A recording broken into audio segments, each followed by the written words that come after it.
আসলে গরু কিন্তু একটা অবুঝ প্রাণী। তাই গরু আসলে ওরা কিন্তু কিছু বুঝে না। কিন্তু এই গরুটা এসে কি করলো, গরুগুলো দেখেন যে একটা ভাই কিছু কলা বিক্রি করে, কিন্তু কলাগুলো একটা কলা সে খেয়ে ফেলা দিল। এক পর্যায়ে কিন্তু ওই ভাইটা আসলে কলাগুলো খেতে দিল না। কিন্তু হঠাৎ করে একজন মানবতার ভাই চলে আসলো। উনি আসার পরে দেখেন কি করলো, এই কলাগুলো জোর করে তার কাছ থেকে আবার কলাগুলো গরুকে দিয়ে দিল।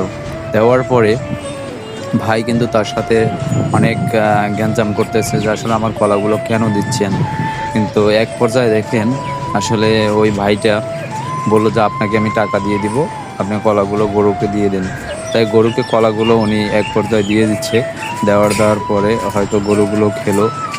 খাওয়ার পরে হয়তো ওদের ক্ষুধার জিনিসটা আসলে আহার জিনিসটা যে কত বড় মারাত্মক, যে ক্ষুধার্তে না বুঝে সে আসলে কখনো বুঝবে না। তাই খাওয়ার পরে হয়তো ওরা শান্তি পেল এবং দোয়া